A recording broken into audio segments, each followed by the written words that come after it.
Balalığıma bizim evlerimiz idi Xırın tepesine. Ana nememiz var idi, çardak derler işte, veranda. Verandadan bütün deniz görünürdü.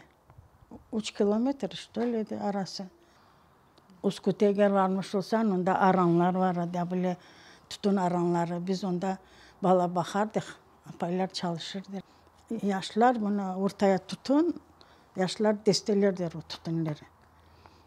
Son ipek geçirip kurutmaya yüberirler. Tutun kurudu. Tutuna çalışırlar. Çok neme cenk vaktine işte nemeler bizim köye bomba düşken idi birkaç evi. Son biz o arada bizim mal aranımız var idi. O aranın köşelerine saklardı anam işte. Köşelerine saklanıp otururduk işte. Bomba düşse. Bizim eve düşmedi bomba. Köye düştü.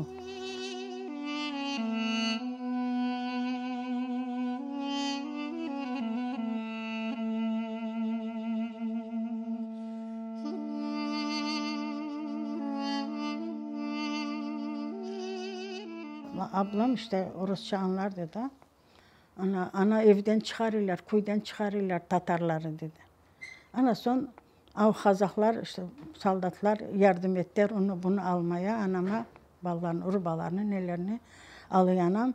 Son merhametli soyları rast geldikken bunları almadı metrajlı şiller al dedi. Anli satasın elle tam neme.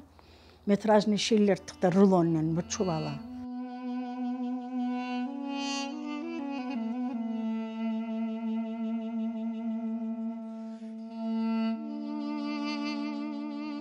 Ana o halk armanlara toktu, bir talay halk onda toktu, maşına yok idi потому что maşına yok idi. Armanlara toktu, ana tan ağarganda o sığırlar, o koylar, o köpekler gelip kazanlarını tapıp, mağraşıp, onda ziçi öyle oldu. Onları bilirim. Sonra bu polis gitken vaktine işte çöllerden gittikten alıp ölüleri atarlar. Ne kömmek var ne yemek var. Kazan adamından da soramaya. Bala olsun, adam olsun. Hepsini öyle bırakırlar.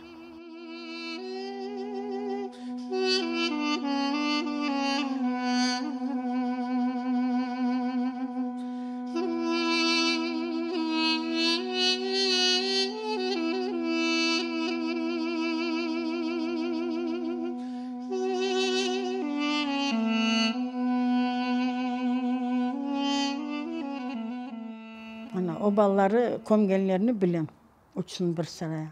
Malariya idi mi, hastalık idi mi, açlık idi mi bilmem. Biri 5 yaşındaydı, biri 3 yaşındaydı, biri 1 yaşındaydı. Ana bu balacık 3 aylık, küçükenecik 3 aylık var.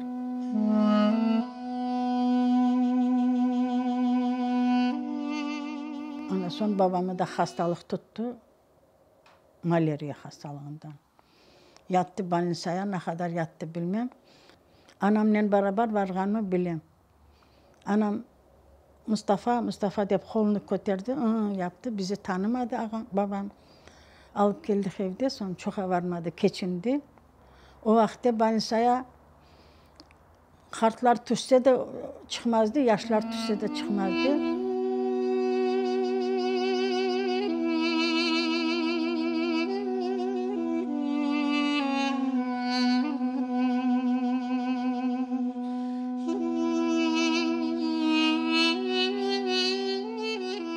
Buğday tarlalarına buğday pişkende varıp böyle Özbek nemelerinin çaşkaları var idi öyle. Başak yığıp gelirdik de evde. Oturup hepsimiz tırnaklarımızdan o buğdayları temizlerdik bir piyala, 2 piyala. Ondan aş pişirirdi anam, aşardık şorba. Son mısır buğdaylar pişkende o mısır buğday böyle bıçakla kırardı, sütlü öyle aşardık işte. Ana Kiliver pişirip tuzlu suya aşadığımızı bilirim. Çukundur yapraklarını. Son çukundurlar pişken sonra işte çukundur hırsızlar diyecek ne için ağamlar getirirler işte.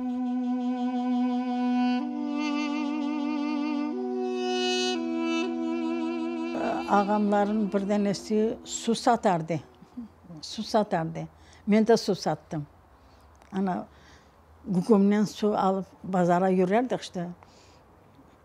Var mı su sağan deyip su satardık. 10 kapik toyumu deyip. Ana bir ağam, bir kardeşim Özbekaya sığır bakardı Özbek'e. Bütün gün sığır bakardı. Akşam gelse bir lipoşka, eğer sığır tok olsa bir lipoşka verirdi.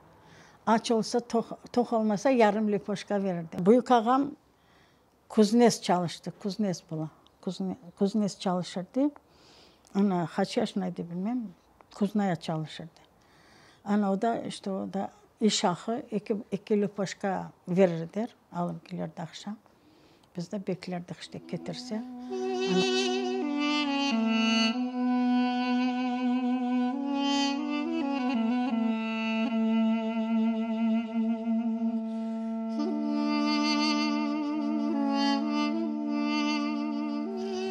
Hayımla biz birbirimizi bilmezdik.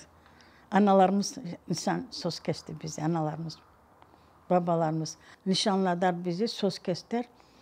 Son tanıdık birbirimizi.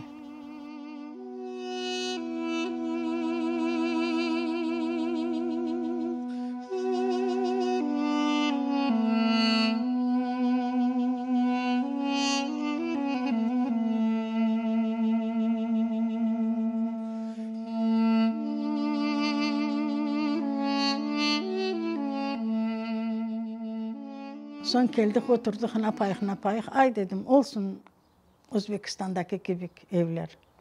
Başladık taşlamaya. Ana bu yollardan nemelerden taş yığıp gelip öyle kurduk.